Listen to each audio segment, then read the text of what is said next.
Contract of sale, one of the obligations of the vendor. So Article 1524. The vendor shall not be bound to deliver the thing sold if the vendee has not paid him the price or if no delivery for the payment has been fixed in the contract.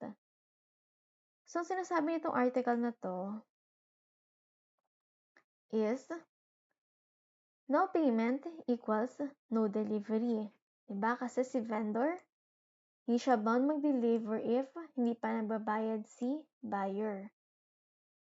So, no payment equals no delivery. Dahil ang ating contract of sale ay isang reciprocal obligation.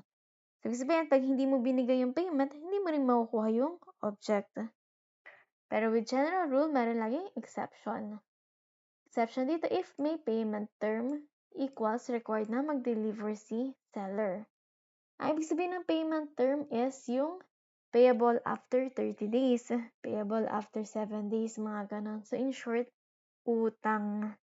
So, pag inutang, required nang i-deliver.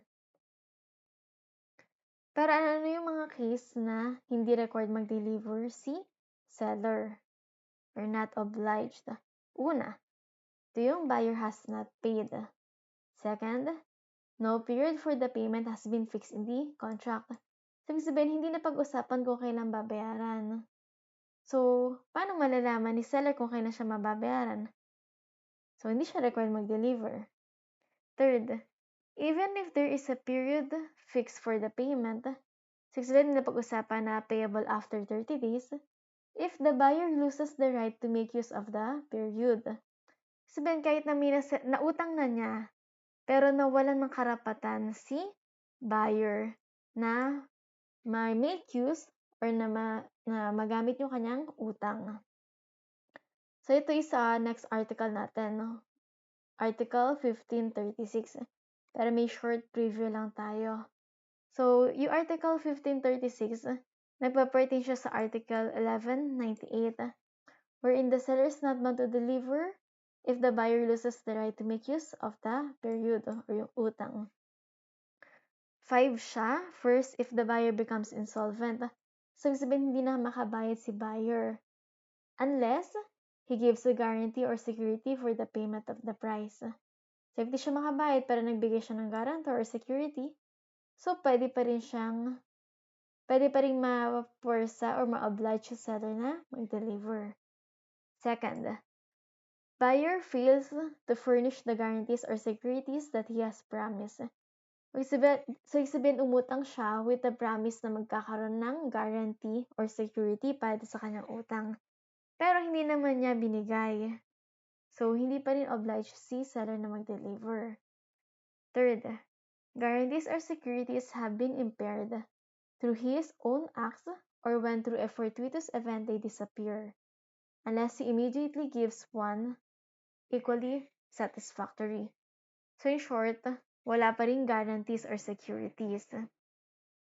Fourth, buyer violates any undertaking in consideration of which the seller agreed to the period.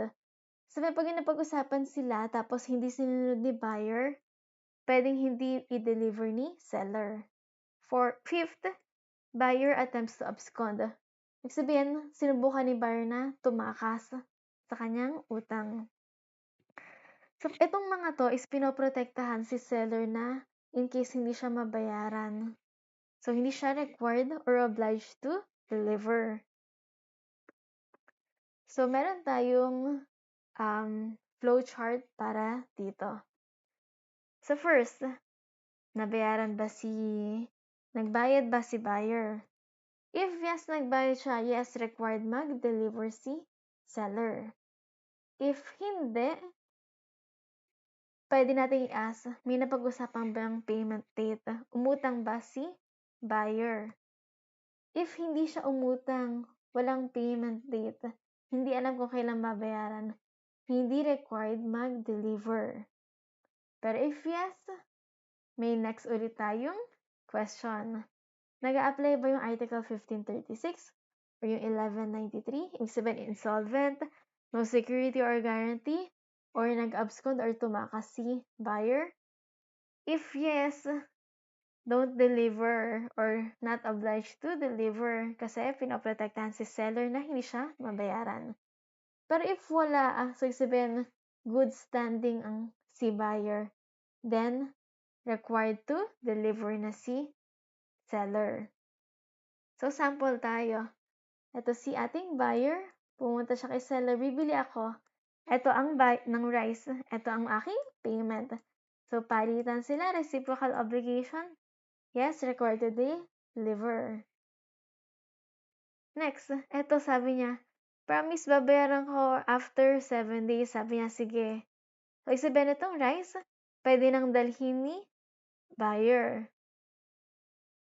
Or if i-deliver, so required na rin i-deliver. Next, what if nag-usap sila, pautang babayaran ko after 7 days. Sabi niya, sige, de-deliver ko na lang sa bahay mo bukas. Pero paano kinabukasan before i-deliver yung rice? Nalaman ni seller na hindi na pala makabayad si buyer. So, si seller is not required to deliver. Kasi baka hindi siya mabayaran. And that's it. Thank you for watching. Please don't forget to like and subscribe to my channel. See you next time.